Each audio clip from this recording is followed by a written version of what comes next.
નમસ્કાર, રાજનીતિ સંદેશ ન્યૂઝમાં આપનું સ્વાગત છે।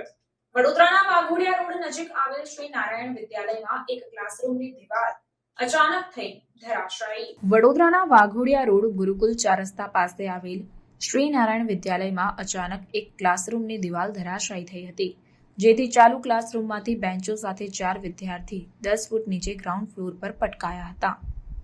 આ ઘટનામાં એક વિદ્યાર્થીને માથામાં ટાંકા આવ્યા છે, જ્યારે અન્યોને પ્રાથમિક સારવાર બાદ વાલીઓ વિદ્યાર્થીઓને ઘરે લઈ ગયા હતા।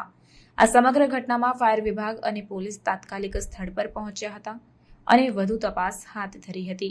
જો કે સદનસીબે આ દુર્ઘટનામાં કોઈ જાનહાનિ થઈ ન હતી, જ્યારે આ ઘટનાના સીસીટીવી ફૂટેજ પણ સામે આવ્યા છે।